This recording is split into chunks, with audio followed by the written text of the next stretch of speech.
Okay, I think I'll go ahead and get started. Welcome, everybody. Thanks for joining today on this not so gorgeous Thursday afternoon. If you're in Metro Detroit like I am, it's been raining pretty steadily for the last couple hours, but it's a great day for a webinar. So thanks everybody for joining. I myself, Kelly is on. She's going to help assist answer any questions throughout the webinar, as well as help with some quizzes and polls throughout the presentation. So I want to introduce myself. I am Christy Hegner. I'm the interim CACFP consultant. If you've been around for a while, I have taken over Melissa Lonsberry's position because she was promoted to the manager of our department. So I am doing Melissa's role now. A few housekeeping items. Everyone should be muted. If you do have questions throughout the presentation, please feel free to add them to the Q&A section at the bottom of your screen. You'll see the Q&A box. That way we can keep questions organized easier to see where to help Kelly and myself answer those. Then there's also the chat feature, which you'll see throughout the presentation. If I ask different questions or your poll's not working or something like that, then you can always add that to the chat and we will be monitoring that as well. And if there are other CACFP analysts on, please let me know and I will add you as a panelist.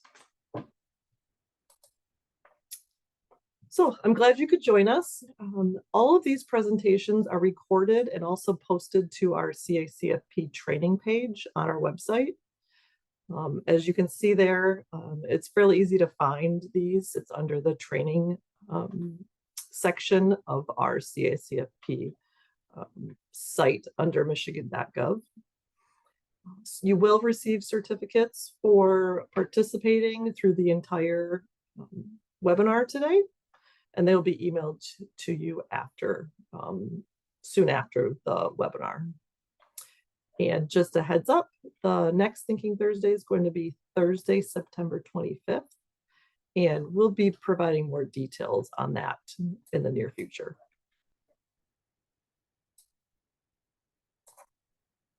Okay, we'd love to get to know who's in our room today. So if you could let us know, if you hopefully see the poll that just popped up, please let us know where you're from. We'll give everyone a few minutes to answer. A few moments.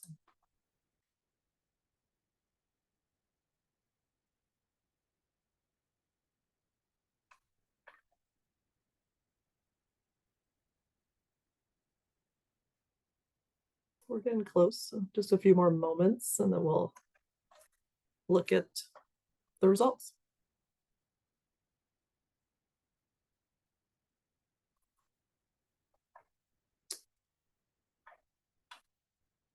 Okay, it's sort of a mix. Let's see.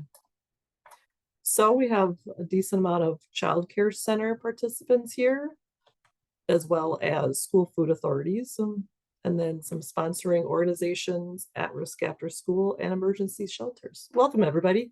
If I haven't met you, hopefully I'll be out sometime in the field, or if you see me in person, I'd love to meet you. Okay, let's get started on the topic. So today is all about whole grains. We are focusing on 4 or 5 different areas. In general, be learning the importance of whole grains, analyzing what is meant by the definition of whole grain rich, because that can be a little bit confusing at times, as well as understanding how to identify those whole grains, and then how to incorporate the whole grains into your menu. So I give some examples and ideas of how to do so with some tips to make it a little bit easier for you, hopefully. And then lastly, to identify credible and non-credible grains. So not just whole grains, we'll be talking about credible in general, because you likely know you don't have to serve all whole grains, even though as a dietitian, it's highly encouraged and desired, but I know not always practical. So we're going to do a little pre-test. The 4 questions statements should pop up all together, so you can feel free to, oh, they're actually going to be, that's the next question, Kelly. Back it up one more.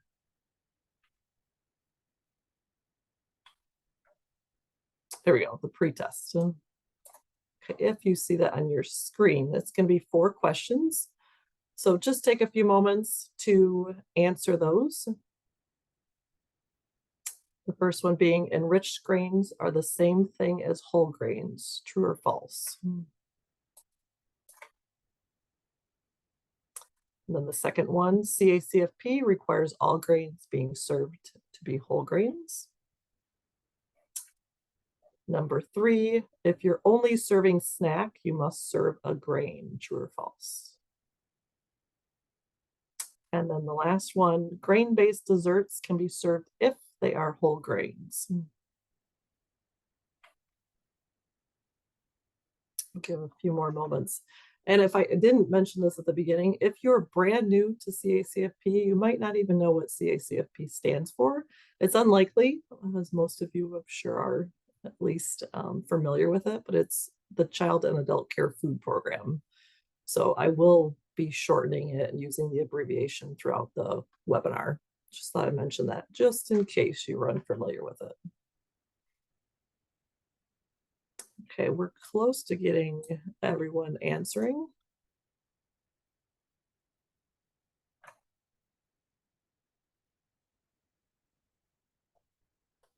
I'll wait just a few more moments.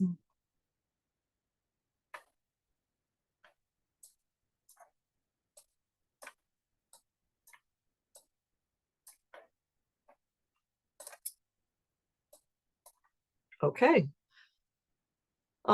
We have some variety of answers, which is okay, because that's the point of a pretest, to see what we're going to be able to learn throughout the webinar today. So number 1, enriched grains are the same thing as whole grains. Most answered correctly, as in false. They are not the same thing, and we'll discuss that today. Number 2, CACFP requires all grains being served to be whole grains. Ideally, I'd love for that to be the case, but it is not required to be all whole grains. So that answer is also false. And number 3, if you're only serving snack, you must serve a grain. That is actually false as well. You need to serve 2 components, but you do not, neither one of them have to be a grain. And then number 4, grain-based desserts can be served if they are whole grains. Again, also false. No grain-based desserts can be served ever in CACFP. And we'll definitely discuss that as well today. Okay, moving on. So the importance of whole grains. You might know some of these things. Some things might be new to you, but it's something I like to emphasize, especially with the populations that we serve. So many Americans, including children, get up to twice the amount of refined grains that they should every day, but not nearly enough whole grains, which means the more refined grains they're eating, they're missing out on the benefits that they can receive from whole grains by doing so.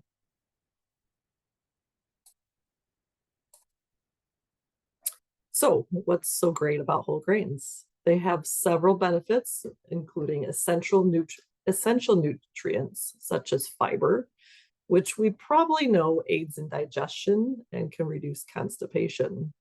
One thing to note about fiber is if you or a child increase fiber quickly, or just in general, also increase the amount of water you consume, because it can indirectly or directly also cause constipation, which is a little confusing. for some people. So lack of fiber can cause it, and too much fiber with not enough water can also cause it. So just keep that in mind.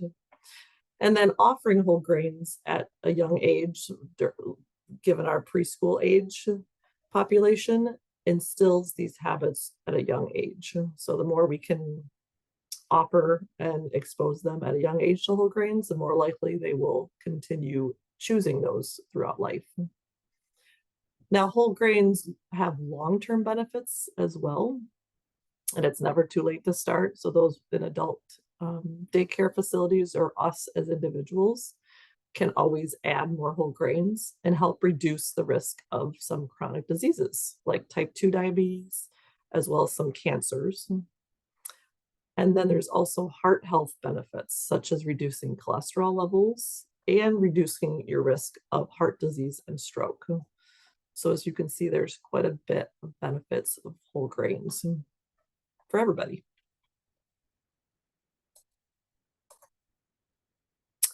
So let's first discuss the definition of whole grain rich. It's a little different than when you're speaking of whole grain versus the whole grain rich category. I'll try to explain that clearly here. So according to USDA, whole grain rich means that at least half of the grains in a food are whole grain, and the remaining grains are enriched bran, germ, enriched grain, bran, or germ. So, of course, best practice is always to serve all whole grain foods, but we understand it's not always practical in a lot of settings. That's why I think the guidelines are appropriate. At least one whole grain rich item must be served per day. Now, keep in mind this requirement for the whole grain rich offering per day applies to children preschool age and up through adults. There is no whole grain rich requirement for infants.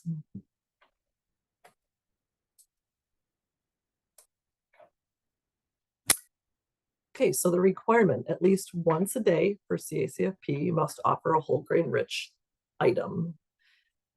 It actually does not matter if you serve the same group of kids or adults throughout the day, such as a morning or afternoon group. However, ideally, every child has the opportunity to have a whole grain rich food. With that in mind, you must also, to have it count as a whole grain item, the proper serving sizes must be met for each age group. So as you know, ages 1 through 5 is a different serving size of grain versus 6 to 18-year-olds, as well as compared to adults. And we'll go over some examples shortly here. When it comes to identifying whole grains, we'll talk in the next several slides about some ways to do so, because it can be a little confusing. So whole grain foods contain 100% whole grains or at least 50% whole grains, and the remaining are enriched bran or germ. And if you're wondering, bran or germ are the other parts of the whole grain. You don't hear that too often, but that's why it's included there. So we are going to talk about 6 different methods for identifying these whole grains and examples of how to do so coming up here. First, I wanted to give a few examples of flours and then different foods that are whole grains, just to start having you think of some ideas, as well as help you out to see if you can think about how your menus are compared to maybe what you want to change in the future. So a couple columns here. We have a column of whole grain flours and enriched flours. Now, as I'll talk about later in the presentation, all of these are creditable. However, to be considered a whole grain item, it'll be the whole grain column with flours. So whole wheat flour, whole grain corn flour, cracked wheat, and whole grain oat flour are those that are considered whole grain. Versus the enriched column, those are not considered whole grain flours, but they are creditable in CACFP. So there's a difference there.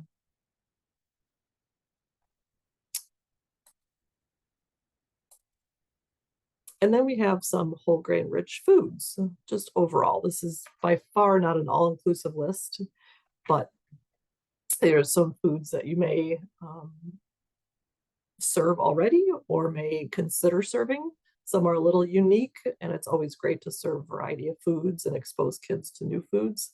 So that's why I added a few things in there like quinoa or bulgur that you might not typically serve in your preschool or older kids on their menus. But as you can see, all sorts of oats, brown rice, wild rice, whole wheat breads, whole wheat buns and rolls, and then graham products like graham bread, graham buns, and graham rolls, as well as pastas that are all the pastas that are whole wheat also count. So one thing I want to mention, if you are, if it's in question, whether you're not sure if a food is whole grain or not, please reach out to us or your sponsoring organization. Our analysts are more than happy to help you answer those questions as well as myself.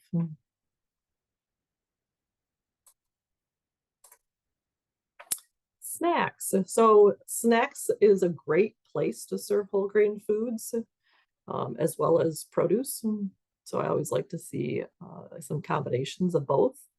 Here's some just brief examples of ideas that you could do. Most are not, some are easier than others to prepare which we do understand, but things like whole grain crackers with cheese slices or whole grain tortilla chips with salsa or guacamole. You could put together your own cereal mix, such as Cheerios, pretzels, raisins, or other whole grain rich cereals. There are whole grain fish crackers, which you could always serve with fruit, like an apple. And then whole grain English muffins with some sort of soy or nut butter. And then the fun, kid-friendly turkey and cheese pinwheels on whole grain tortillas is also a great option. One thing I want to point out when it comes to cereals, effective October 1st for us in CACFP, breakfast cereals cannot have more than 6 grams of added sugar per ounce. So last month, I gave a webinar on added sugars, so feel free to reference that. It is up on our website for more details. And if you're in the school system, that was July 1st. So you're probably well into looking at added sugars for cereals and yogurts.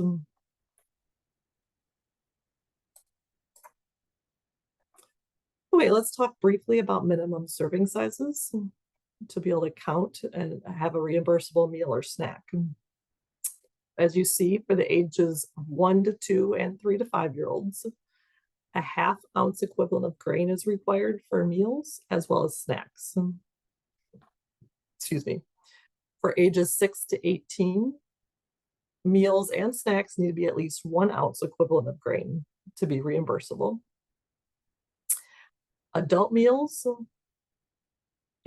for adult daycare participants, 2 ounce equivalent of grain is needed to be reimbursable, and 1 ounce for adult snacks. As you see here, the little asterisk I have next to snacks for the children, for all ages, really, it should be. Grains are not required at snack time. However, if they are served, we'll get into that later, if you only serve snack. I won't confuse you right now.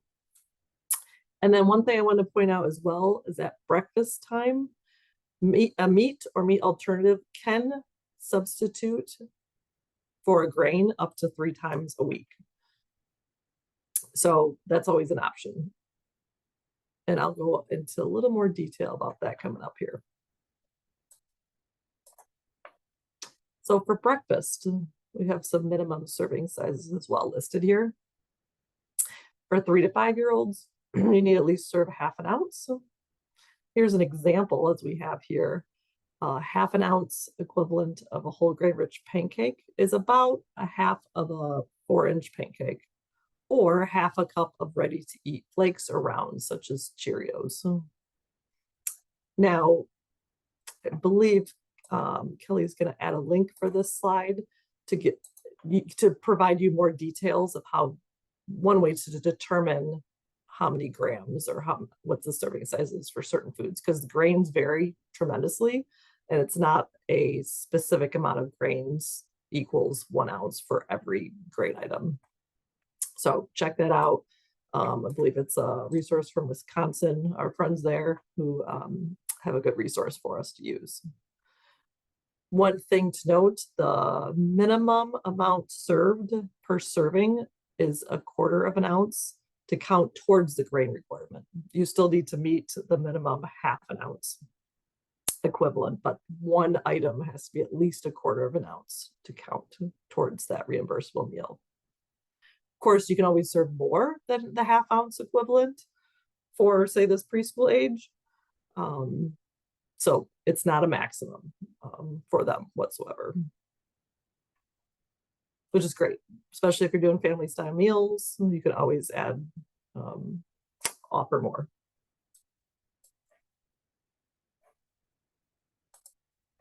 Okay, I listed a few breakfast ideas here for whole grain items. So we do understand it's not always practical to find all these items with your vendor or the stores you shop at.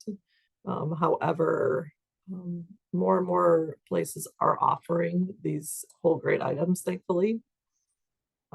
One thing I wanted to note is the whole grain rich cereal. With WIC, they highlight which cereals are whole grain. Not all of them in the WIC guide are whole grain, but they do indicate which ones are. And then for breakfast cereals, they must be either whole grain rich, enriched, or fortified. And starting October 1st, cannot have more than 6 grams of added sugar per dry ounce.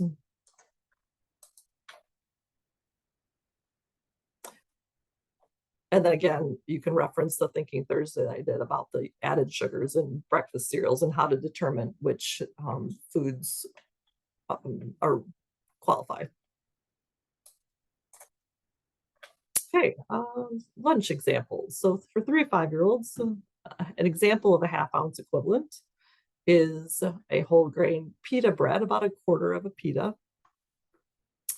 As you see in the picture, that's aimed for adults. You need to serve at least a 2-ounce equivalent of a grain for adults, which equals about 1 pita or 56 grams. And you definitely use nutrition labels for that information or other resources.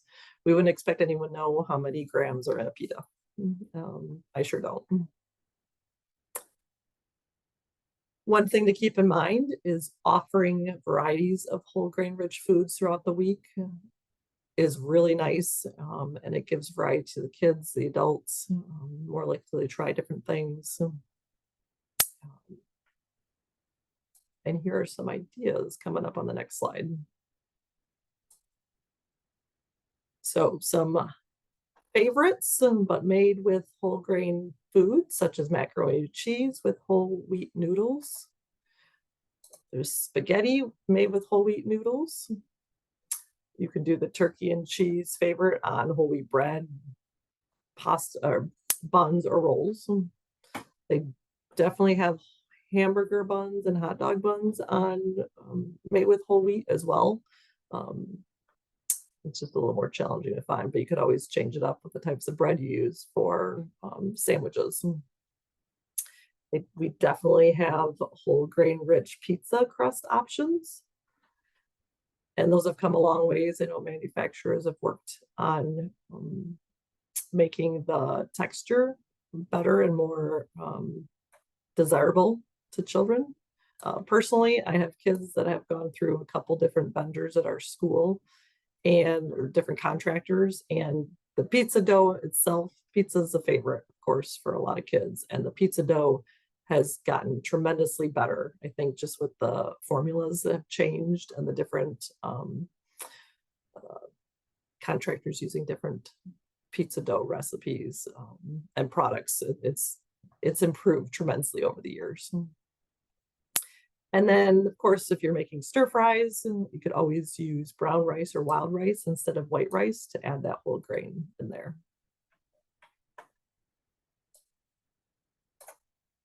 Okay, we're going to get into a couple questions here to make it a little more interactive, because I can't interact with you much in person, but this is second best in my opinion. So first one is, you as a center serve 2 meals and 1 snack in a day. Today's menu is you serve, of course, this is not the only menu, but at breakfast you serve enriched piece of toast. At lunch you serve brown rice with the rest of the menu. And then for snack you serve a yogurt and a fruit. Question is, does this menu meet the whole grain rich requirement for CACFP? And the quiz will pop up here shortly.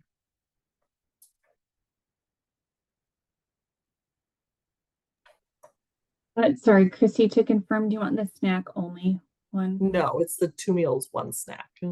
Okay, thank you. Please.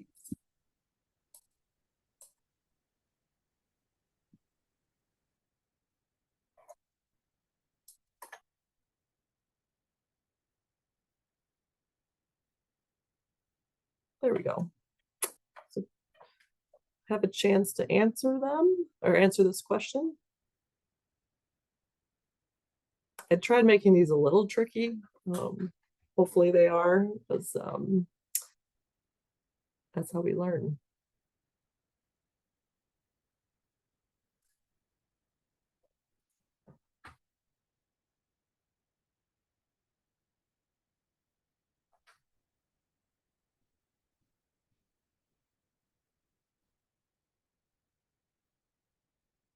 Give it a few more moments to answer.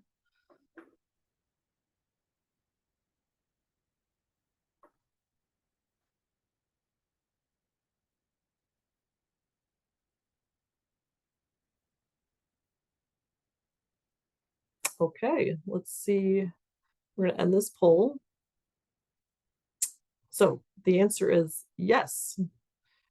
This does meet the whole grain rich requirements. And I will show you that on the next page. So today's menu does meet it, because you only need to serve 1 whole grain rich product a day, which is the brown rice. So that is what your whole grain rich requirement is. If you had, even if you had 2 different groups of children, so the brown rice was served once that day, and it counts. I did mention, we'll do a snack question next, so I won't give the answer away, just what I was about to do. So this is going to be the snack only question coming up here. Your after school program only serves snacks. It does not serve breakfast, lunch, or supper.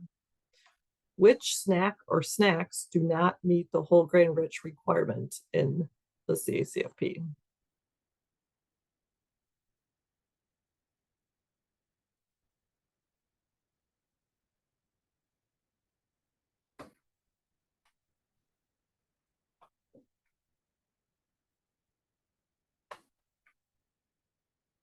I apologize if I made this question and only a 1 answer option.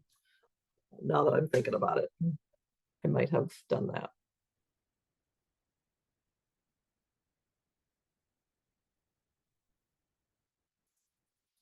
We've got about 50% answered. We'll wait a few more moments to see if anyone else wants to put their response in here.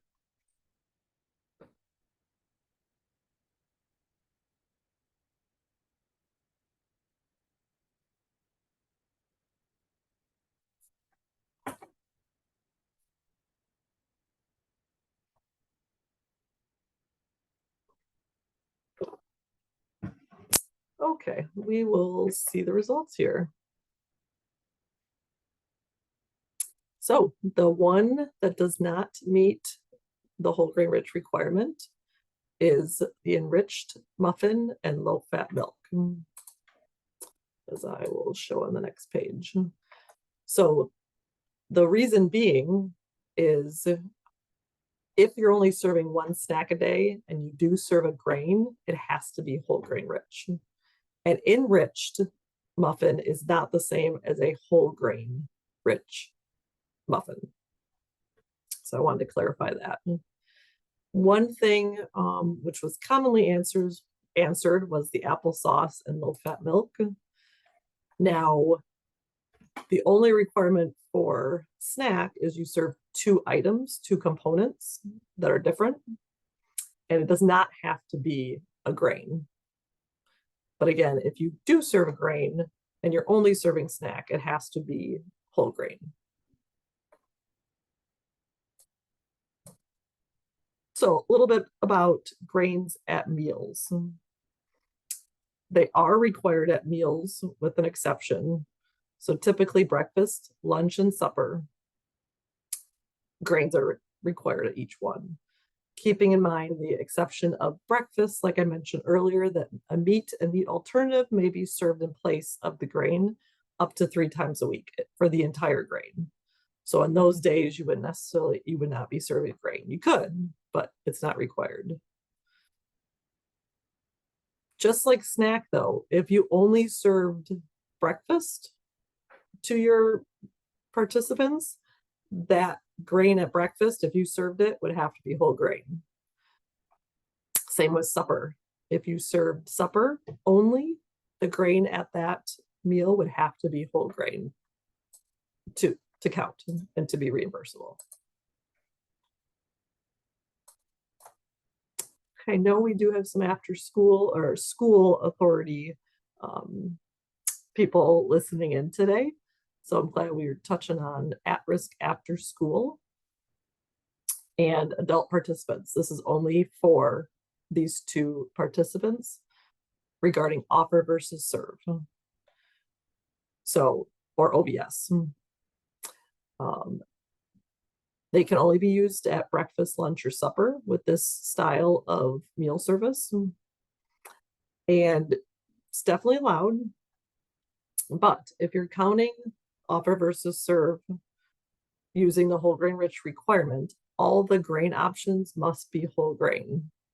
So as an example, if you're offering a turkey and cheese sandwich and a vegetarian sandwich, both of those sandwiches must be offered on whole wheat bread to be able to count towards the whole grain requirement.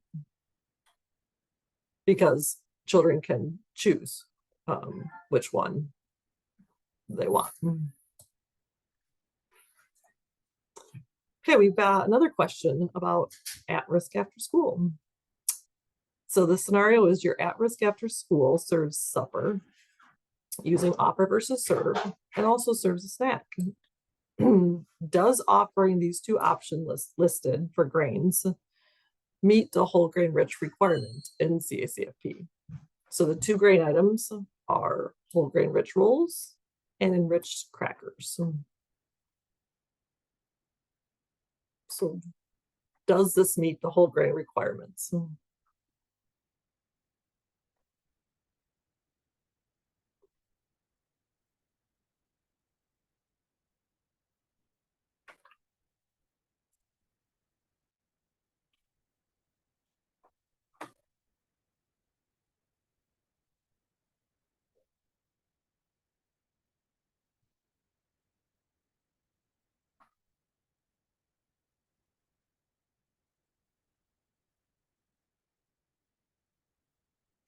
I apologize. I should have added that the snack you are serving, you are not, if you serve a snack, you are not serving a whole grain at that snack.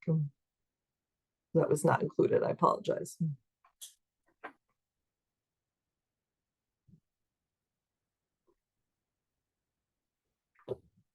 Okay, let's see the results for this one. I apologize if some of you may have wanted to change your answer afterwards. So the answer is no, it does not satisfy the whole grain requirement because the enriched crackers are not whole grain. And if the child can choose between the rolls or the crackers, they need to both be whole grain rich. forgetting about the snack option.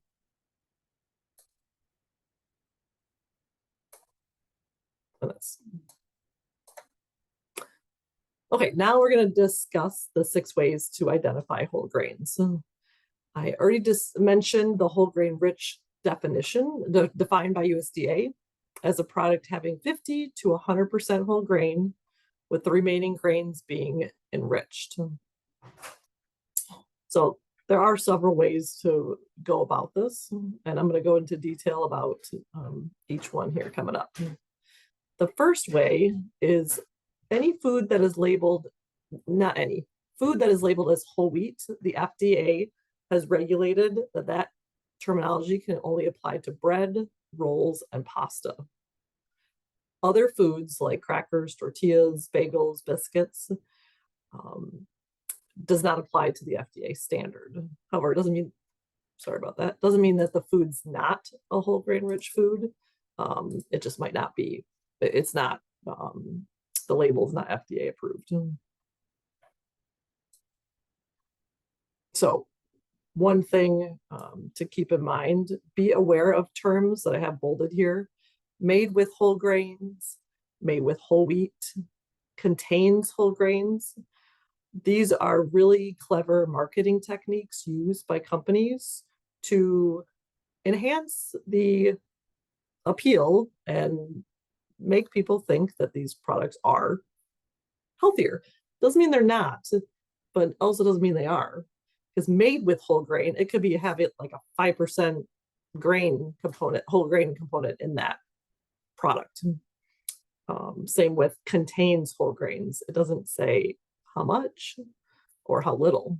So that is one thing I wanted to emphasize, because it can be very confusing to the consumer. So the second way to identify a whole grain is using the WIC guide that I mentioned earlier. Here's an example of the cold cereals that they list. They list all cereals. So if you see a little wheat symbol next to the food, such as frosted shredded wheat, bran flakes, toasted oats, those are whole grain cereal options.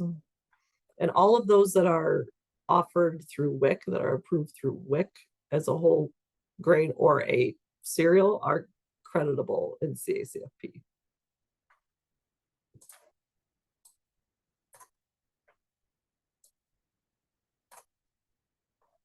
Okay, the third way to look for identifying whole grains is to look for the FDA statement on the package. It is a whole grain health claim that you'll see on the label with this specific description. Diets rich in whole grain foods and other plant foods and low in total fat, saturated fat, and cholesterol may reduce the risk of heart disease and some cancers. So that specific phrase is on the label. That is considered a whole grain item. As well as the second statement, it's a little shorter: diets rich in whole grain foods and other plant foods and low in saturated fat and cholesterol may reduce the risk of heart disease. So it's just a shortened version of that. But if either one of those are labels are in it or on the package, that's considered a whole grain.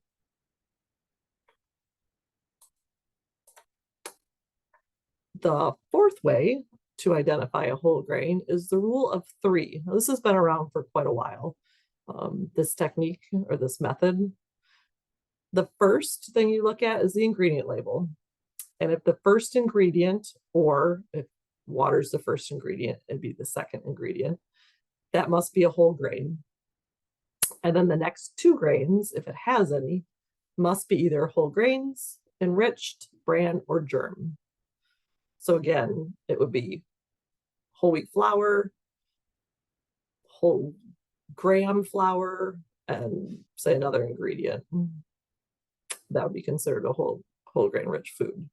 So you will see water as the first ingredient on some labels, depending on what it is. Usually lighter or lower calorie foods, which you wouldn't necessarily be serving, but you will see that at times if you're looking at nutrition labels. Water does show up first in some. Okay, we have a fifth way to identify a whole grain is using foods that meet the whole grain rich criteria under the National School Lunch Program, not including grain-based desserts. So I've included the link here, but Kelly will also add it to the chat.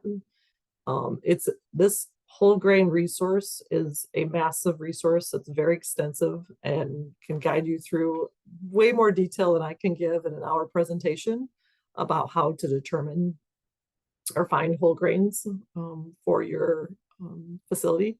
But using the National School Lunch Program guidelines, that is another way to determine whole grain rich foods. And then the last way is to use manufacturer documentation. For those in the school systems, you're probably fairly familiar with this method because I worked a little bit in school nutrition, and we asked for these labels quite a bit. And it's just a common practice because if you have any combination foods, you need manufacturer documentation to prove that the one, it's credible, and two, if it's a whole grain or not, and then how much it counts for. So lots of reasons why we need these. The first one is a CN label or child nutrition label. And here's an example of one showing a whole grain cheese pizza. And then below it, it will show how much it credits for. And by reading this, it easily shows you based on the proper serving size, of course. We will have, we do have an online training module that goes into a lot of detail about product labels that you can find on our website under the training section as well to help you identify the correct products and the labels. So you'll see this on the side of a box. You can always ask the manufacturer for it as well to help you out. Now, there is one more manufacturer documentation that I will show you here. Looks a little more scientific-like, and it shows the percentages of the grains if it is a grain product. This is called a product formulation statement, or PFS. These are only required if they don't have a CN label. So it's kind of like the next step, but it's one or the other, either work. As you see from this example, it has a question: does the product meet the whole grain rich criteria? So this product does, so it was checked yes. And then it shows the serving size. So this you could also ask the manufacturer for. Sometimes a challenge to find these, but once you do, save it, put it in a binder. It makes it easy for the analysts when they come out to do your administrative review to look for them as well, and to just make sure that you have them. Okay, that's a lot about whole grains. Now we're going to talk about grains in general, credible versus non-credible. So non-credible grains, you can't serve at all to be reimbursed. They're not reimbursable in our program. Kelly just added the really good section of our website that has a lot to do with credible and non-credible foods, as well as the crediting handbook for CACFP, which is a massive document. It contains a ton of information. I highly recommend you save it on your computer as a tab so you can reference it when needed. So when it comes to credible grains, they must be listed first as whole grain or whole grain flour, enriched grain, bran, or germ as the first ingredient. Now, some basic examples as we list here, like we've already talked about.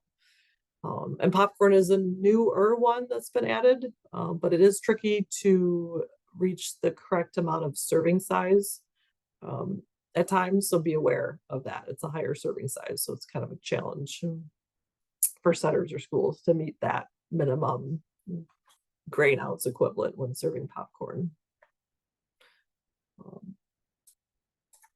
Non-credible grains, these are just a few examples.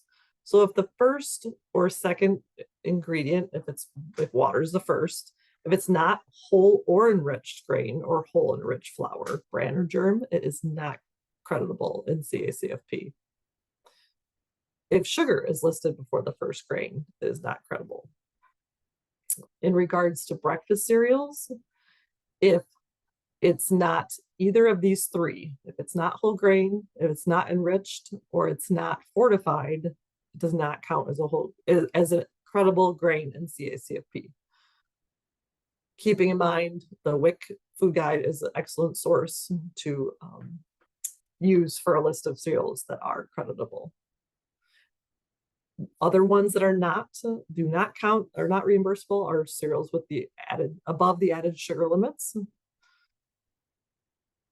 I have to point out potatoes. These are not credible as a vegetable. These are not credible as a grain because they are a vegetable, sorry. Potatoes act like a grain in terms of carbohydrate content, and for those with diabetes, you need to know about the carbohydrates in potatoes. But from a non-credible grain point of view, potatoes does not count. You can count it, of course, as a vegetable because that's what it actually is. When it comes to tortilla chips, if the first ingredient or second after water is not a whole or enriched grain, it does not count. And then things like veggie straws or chips or potato sticks, when the first ingredient is not a whole or enriched grain, you cannot count it as a grain. That was a lot of information on one page, but I wanted to highlight some things that are commonly misunderstood or thought of as a credible grain. Grain-based desserts. Hopefully you've all heard about grain-based desserts since they have not been allowed in CACFP since October of 2017. Now I know turnover is really high and has been, especially over the last few years. So don't feel bad if this is brand new information to you. Going forward, now you'll know. They are not credible, even if they are whole grain rich. So it doesn't matter if the toaster pastry is 100% whole grain rich, it does not count. Just the same as cereal bars, breakfast bars, or granola bars, or anything that looks like a granola bar. If it has some fun marketing name geared towards children, if it looks like a granola bar or breakfast bar or cereal bar, it's a grain-based dessert. As well as fruit-filled bars, breakfast cookies, anything like that. Now, some other things that are creditable and not grain-based, things like muffins, all types of crackers, and then quick breads like banana bread, zucchini bread, apple muffins, fruit type of breads or muffins. Excuse me.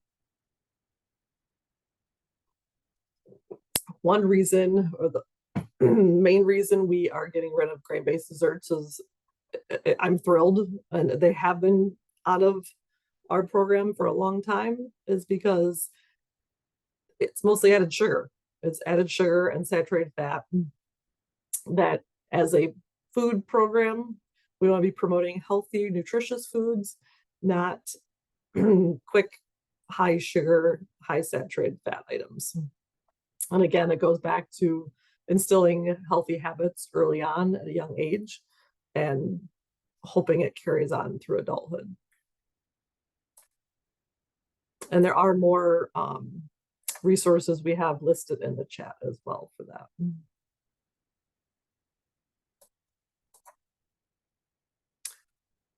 I wanted to point out labeling your menus. So the analysts go out, they look at your menus. Ideally, you want your menus to be labeled for the whole grain products that you serve. It's much easier, quicker on both sides for us to look at a menu and see some sort of label identifying if the food is whole grain or whole wheat.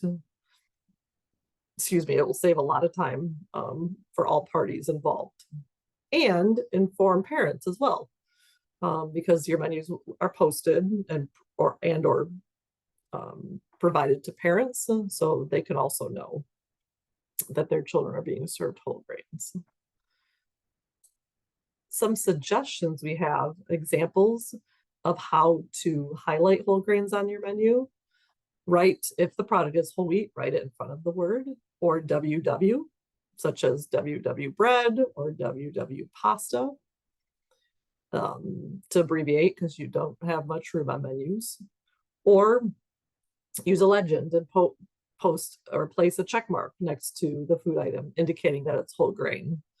Or like you saw in the WIC food guide, you can always add an icon like a wheat image next to the whole grain foods, or bold the items. Whatever is, just make it apparent that that is a whole grain food. That helps a lot. Okay, now the last thing we have here is one more test.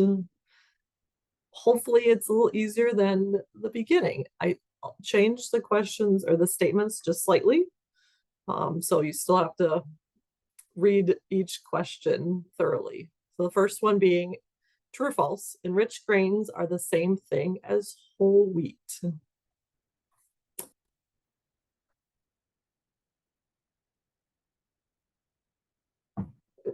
The second true or false statement is CACFP requires at least 1 grain per day to be whole grain.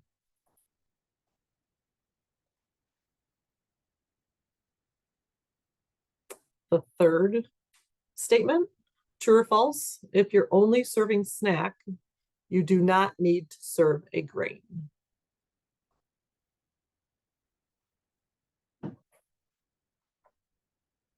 And then the fourth statement, grain-based desserts can be served if they are whole grains.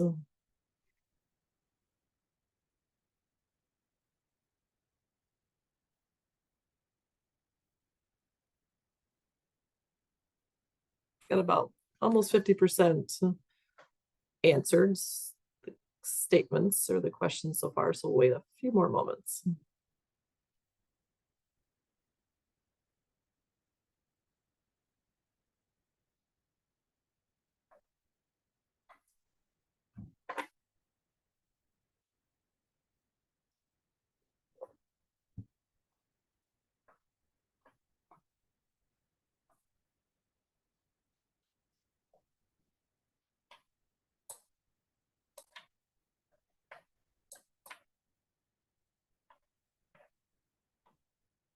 Okay, let's see the results. I'm looking pleased here at a glance.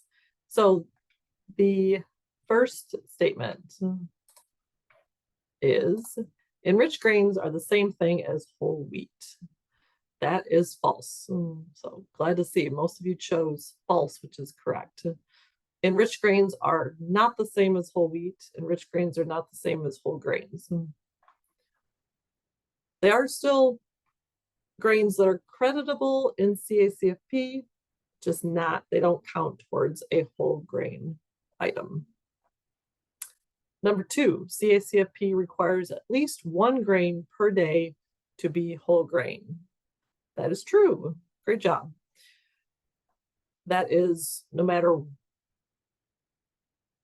that's if you're serving a grain. So the difference, like if you're serving a snack, like we talked about, if you don't serve a grain, there's no grain to serve, there's no grain to be whole grain. But if that one meal you serve is snack only, and you are serving a grain, that has to be whole grain. The third statement, if you're only serving snack, like I just said, you do not need to serve a grain. It's the part that gets a little confusing. So if you're serving a snack, you do not have to serve a grain. You just need to serve 2 different components. So you could serve a yogurt and crackers. You could serve cereal and milk. But if you do serve the grain and you're only serving snack, that grain has to be whole grain rich. And then the last one, grain-based desserts can be served if they are whole grains. So as we discussed, false. Grain-based desserts can never be served for CACFP at all. They are not creditable, they don't count. So do not serve grain-based desserts because unfortunately, the last thing analysts want to do is take back some meals because a grain-based dessert was served for, like, say, a breakfast or a snack. So thanks for taking my quizzes here. It was helpful to know and see the knowledge base of our group here.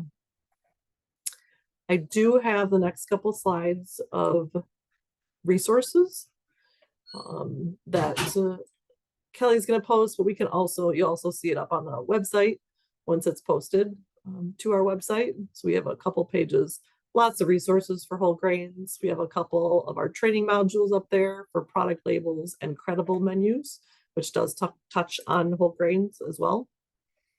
And then the second page is more determining whole grains and helping you with more ideas on how to serve whole grain foods. With that said, I am 1 minute to go. I timed that pretty well today. I appreciate everybody joining today. We had a good showing today on this at least rainy in Metro Detroit Thursday afternoon. So I appreciate everybody coming. Hopefully that was helpful.